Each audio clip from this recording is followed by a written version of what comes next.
Welcome into another edition of 310 The Left, presented by your New England Ford dealers and F-Series, America's best-selling truck for 48 years, the official truck of the Boston Red Sox. Tom Caron and Alex Speier with you. Alex, you are just back from Tampa Bay. They lost the last game, had a chance for a sweep, but it still felt like an important series win this weekend. It felt like a step forward and a kind of like rebalancing after they had had a couple of tough home losses, home series losses. You saw more of the offensive approach that they were hoping for. Obviously not the 14 strikeouts in the last game, but a lot of opposite field RBI singles and, just the keep the line moving. Alex Cora was very pleased with the top to bottom approach. And I think a couple of things. Rafaela wake up offensively. You saw Alex Bregman really get going. The home run Friday set the tone, on base 4 times by Sunday. Alex Bregman, in fact, is our guest. Want to get right to it because you can't think of a better guest with a week left in the season. It's Alex Bregman on 310 to Left, presented by your New England Ford dealers. All right, Alex, you've been through this a lot. Your whole career, you've been through the pressures of the final days, final weeks. I feel like a lot of people in Boston have forgotten the agita, the teeth grinding, the nail biting, everything going on this week. But this is what you sign up for, right? You're in the hunt. That's the point of this whole thing. This is what it's all about. This is the fun part of the season. Obviously, we're playing baseball in September that means something. We're chasing our postseason dreams, and we're looking forward to these next few games. Do you ever feel kind of have to remind yourself not to take it for granted just because this has been a constant of your baseball existence, right? Whether you think about the games that you were playing when you were in college, right? You were playing it, you were always playing for, College World Series. And then, aside from 16, do you remember 16? Or are you like, oh man, that was, were you so excited as a rookie that the one time in your life that you didn't make the postseason is forgotten? Yeah, I remember 16. We actually won the championship in AA, like the first half of the season that year, and then when our AAA team went to the playoffs as well. So, but yeah, that's what it's all about. You play this game to win. You want to win baseball games, and that's why we all sign up to do in spring training, and it's one of the big reasons why I wanted to be here in Boston with this group. I fully believe that. From day one, that we had a team that was capable of not only getting to the postseason but making a deep run at it. And here we are. We got 6 games left. The season ended today, we'd be in, but we just want to keep playing good baseball, get hot, and make a run at this thing. I was looking back at some of the years, and you guys were so good in Houston. There were a lot of years you had it clinched up pretty early, right? But I was looking back, 2023, a couple of years ago, I think came down the 161st game, right, is when Texas clinched. You guys clinched on the second to last day. You clinched the division on the last day. Texas, out of the wild card, ends up winning it all. I mean, it really is kind of a reminder that obviously it's all about getting in, but it's all about how well are you playing at the end, right? If you guys are playing well at the end of this week, going into it, that's everything, isn't it? 100%. And said this a few days ago. I feel like the Oakland series at home could have been good for us. We could have learned a lot from that series. Obviously, we're excited. We're playing at home in front of a packed house. We want to play really well, and we don't. And we get beat 2 out of 3, and we learn from it. We learn what it takes to win those pressure packed games. We learn that maybe we were trying a little bit too hard. Hey, maybe we need to just simplify and execute. And I think we saw that in Tampa offensively. We executed. We got guys on base all series long. We had a lot of traffic out there, and we won 2 out of 3. That's when we're playing good baseball, is when we have guys on the base paths. That's what it comes down to for this offense, is as many times as we can get guys out there on base. The more successful we are. Obviously, we want to drive in every single run that's out there, but the more that this offense can continue to put pressure on teams getting guys on base, that's when we're at our best. When we're running the bases, we're going first to third, doing those kind of things. That's what this offense is. Along those lines, it's been really interesting for me to watch and to think about where your offensive approach is at and where your swing is at. Right. I think that a number of us, myself included, were like, "Hey, Alex has gone a long time without hitting a homer, and you hit a tank in Tampa Bay, so that probably like a pull side tank, no less, as opposed to the pesky pull shot. So that probably felt pretty good to get into one, but." It's also been very interesting for me to note that your strikeout rate is just like cratering, right? Like you are getting the ball in play.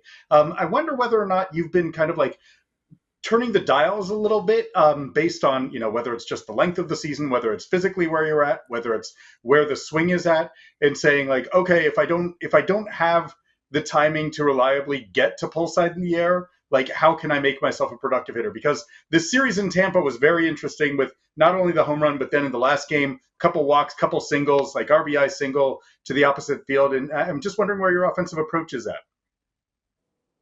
Well, yeah, I think obviously early in the year I was getting a few more pitches to pull in the air, and more recently, I guess in this Tampa series, I feel like the majority of their attack plan was to just be down away. So if they want to throw me down away, I'm going to take my walks. I'm going to take my singles the other way and try and move the line. But I feel like the swing mechanically is getting right to where I want it. Obviously, for the last month and a half, month or so it hasn't really felt great like it did early on in the season.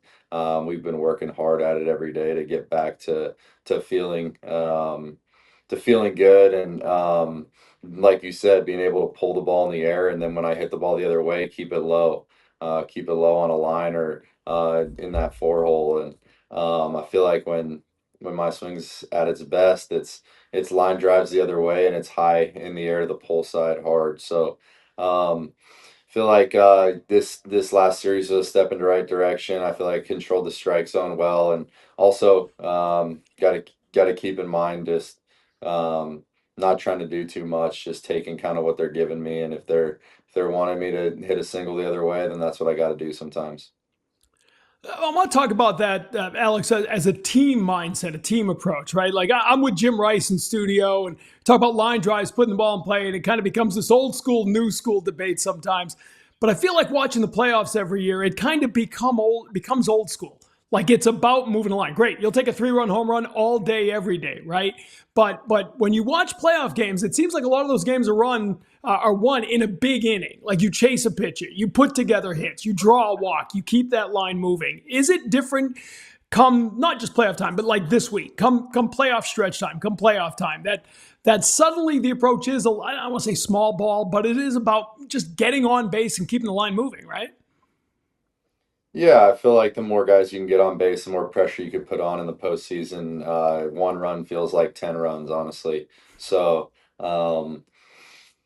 obviously, when you're playing in the postseason, you're facing the best of the best. You're facing 100 miles an hour every single game with three different off-speed pitches, probably a four-seam and a two-seam, both at 100 miles an hour. So, um, it's definitely not as easy to hit homers in the postseason. Obviously, the whole focus is scouting on how they're gonna not let you do damage. So, kind of a chess match a little bit there, and a lot of the time it comes down to just being able to move the line and put a ball in play and take a base hit the other way. And if you're fortunate enough to get a pitch to drive, the homers in the postseason are huge. Because you are with a group that has very little postseason experience, and where you're the guy who like you know what October is about. A lot of these guys are experiencing this final push for the first time. How much do you find yourself? Have the conversations shifted from what they were? Obviously, you've been talking to everyone throughout the season. It's been one of the things that's been really impressive about watching how you've integrated yourself into this clubhouse so seamlessly. But yeah, is the subject of the conversations with some of these less experienced players and teammates different than it was than it was earlier in the season? Somewhat. I feel like, especially this time of the year, um, baseball's a tough game, right? There's a lot of failure in it. So, especially this time of year, late in the season, you have to learn how to turn the page and move on to the next pitch. Like we just got beaten Tampa. I don't think any single person in our clubhouse is thinking about that today. We have done a really good job of turning the page and moving on to the next game.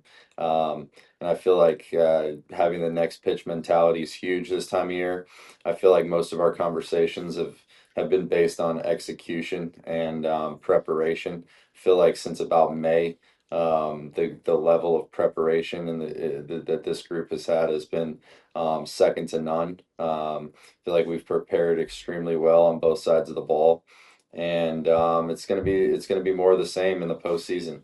I know that a lot of the guys haven't played in the postseason before, but after these next 6 games, they might as well have because it's going to be very, very similar to postseason baseball here in the next few days, and yeah, it's the same game. Slow it down, execute. If you do that, I you'll be successful in the postseason. I will say, like, I thought that the Tampa Bay series, like, that was hard. Talking to you last night, you were drenched, man. Like, that was a physically punishing series, and I felt like you guys felt really good about being able to emerge from just kind of like choking humidity and game time. Game time feels like temperatures of like 99 degrees. Like that was it seemed like you guys were very encouraged by being able to take 2 out of 3 there. No, it was good. I feel like just overall, a lot of guys are playing better baseball, and that's what we want. We want to be playing good baseball going into the postseason, going into this final stretch of games. Um, and when we're clicking, we feel like we can beat anybody, anywhere, anytime. We in the media love turning points. We love to pick a moment and look back on it.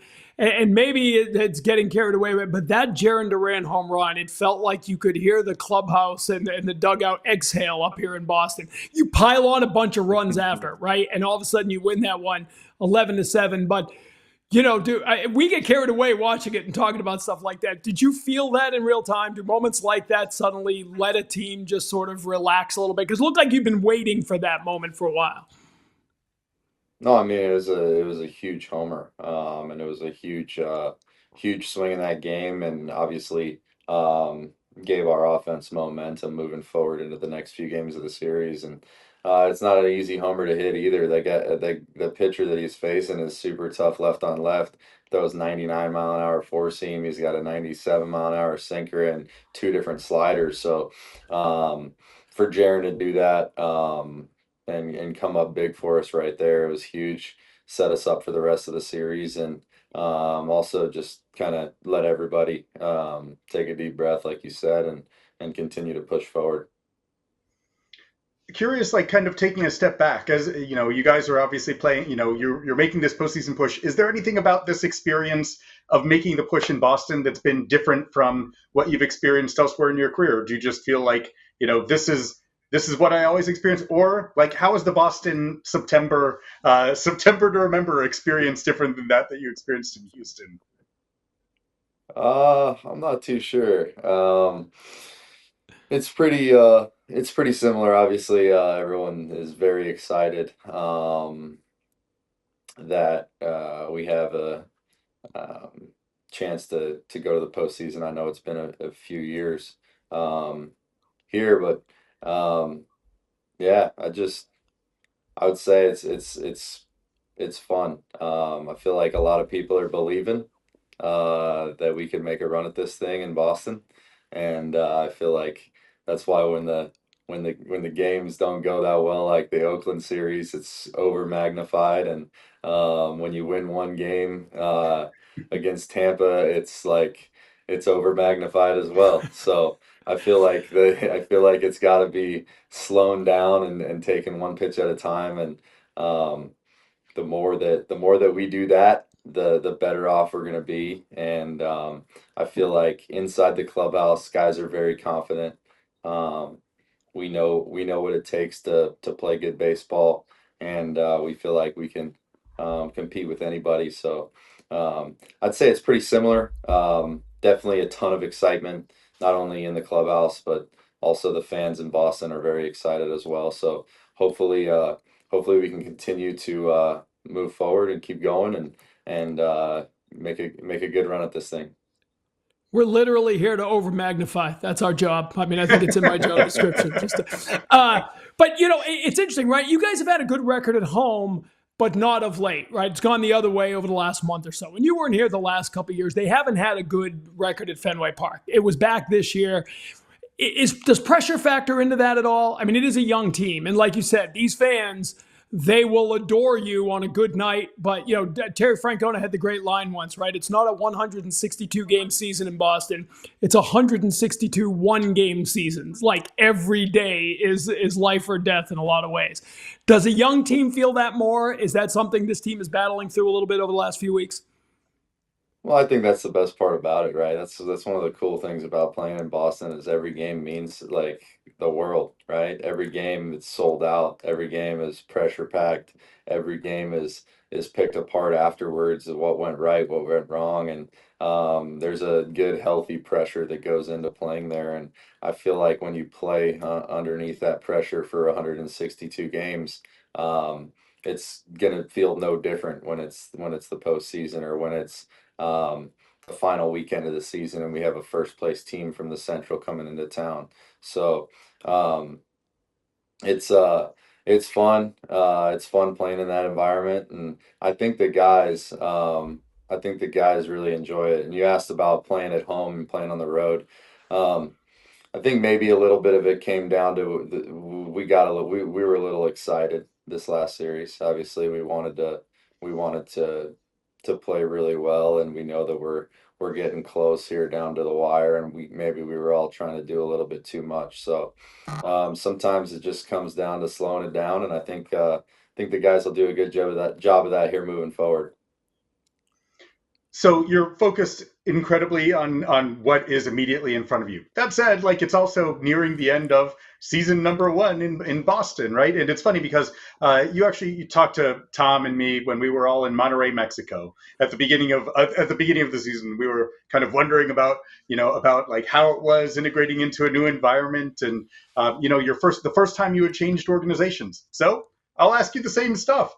What's it been like changing organizations? What's it like? Has there been anything that's been surprising to you? This is different for your family. This is different. This is a different environment. This was a different group of guys. How has year one in a different organization been? And does that change? How does that change your understanding of what that means for your career moving forward? No, yeah, it was awesome. It's been great. My wife and I have loved the city. We've loved playing here. It's been awesome. The organization's been great. I feel like my teammates and coaches are awesome. Every single person in that clubhouse is wanting to get better at baseball every single day and be the best version of themselves. And yeah, it's been awesome. I've really enjoyed the experience, and um, hopefully we can continue winning baseball games and yeah. 310 to left is presented by your New England Ford dealers who've been taking everyone out to the ball game at Fenway Park for decades. Catch Ford next time you're at Fenway, including in the Ford Clubhouse, a full-service bar perfect for bringing your lineup together and for recording our live edition of 310 to left. It's all brought to you by your New England Ford dealers and F-Series, America's best-selling trucks for 48 years and the official truck of the Boston Red Sox. The follow-up question that has to come now, right? Like, we're nearing the end of year one. You have the right to opt out. I'm going out on a limb and guessing that's not necessarily where you're focused right now. You're right. It's not. I'm focused on winning games. Fair, I could have fair. answered that for you. I could have taken that one. I do want to ask you this before we let you go, Alex, because it's incredible, right? The Red Sox haven't qualified for the playoffs under the current playoff format. Okay, you've been in these best of three wild cards. We haven't seen anything like that in Boston. I mean, it's fast, right? Like, what is that like? For a game that's built around the long haul, that is the ultimate 48, 72-hour sprint, right? No doubt, no doubt. It's nice when you got Garrett Crochet. No doubt. Right? It's a quick series. Obviously, you play 162, and then you have a short best two out of three to move on. But sometimes it's good if you're playing good baseball to continue to play those games and not sit down for a minute. So um, I feel like we're trying to win. We're trying to win the next 6 games during the season. Let the cards fall where they fall, and then um, wherever we wherever we end up going, or whether it's at home or on the road, let's get after it. We know that we got the big guy going game one. This has been a pretty wild few days across baseball, right? Like how much do you find yourself kind of following the rise and fall of every of all of the machinations of the American League? How, yesterday before the game is like all these scores are coming in. Like, are you pretty locked in on that, or are you just watching your fantasy football team? No, I'm trying to get the ball high in the air to the pull side and low to right field, and focus on controlling what I can control. So I'm trying to stay locked in on that and preparing and executing for the next game. And I feel like a lot of our guys and all of our guys are doing the same thing as well. So obviously, you can see it; it's everywhere. The postseason race is getting crazy and coming down to the wire. But I feel like the majority of our time spent on focusing on how we're gonna win the next game. The good news is that at Fenway third base, they're changing all the scores behind you. You're not at first base looking at the scoreboard the whole game. I mean, there's no escaping it there, is there? 100%. Yeah, just look forward at the hitter. Alex, we know it's been a crazy travel getting up to Toronto and everything. It's been a great visit. I'll ask you this finally as we say goodbye. Just what's your message to Red Sox fans? It's been a crazy ride. I feel like the last 2 months we've really felt, and again, I remember talking to you about this in spring training. You know what the playoffs are like at Fenway. You've been there on the other side, right? You've got more playoff games at Fenway than just about anybody else on the team, right? Who guys play for the Red Sox. So what's your message to the Sox fans who really have bought back into this? It's become a baseball town again. What do you say to those the fans watching? Keep believing, keep buying in, keep showing up. We love you guys, and um, we we can't wait. We want postseason baseball at Fenway. We want it to be crazy. Amen to that. We appreciate the visit. In the immortal words of Peyton Tolley, thank you, Alex Bregman. Thanks for coming on the show. Appreciate that. Thanks, yeah. So thank you, Alex Bregman. That's the new tagline, courtesy of Peyton Tolley. Listen, at the end of the day, Alex, they have played 156 games to be in this position. They control their own destiny. They're facing 2 good teams this week, no doubt about it. But even 500 makes it really difficult for anybody to catch them. Yeah, so now this is what they want. This is what all of them want, to be able to play for these kinds of games, as Alex Bregman said. So now we get to see what they do with them. And as baseball players, as competitors, they can't ask for more than that. They are in the theater, in the arena where they want to be standing. And it all begins with 3 in Toronto, 3 against Detroit. What you don't want to be facing, Tarek Skubal, on Sunday with your playoff fate hanging in the balance. So you hope to get it done before that. We'll see how it goes. Great stuff with Alex Bregman. Alex, always a pleasure. We'll talk again later in the week. Thank you, Tom Caron. Thank you, Alex Speier. And thank you for checking out this edition of 310 to Left, presented by your New England Ford dealers and F-Series, America's best-selling truck for 48 years, and the official truck of the Boston Red Sox. We'll see you again next time.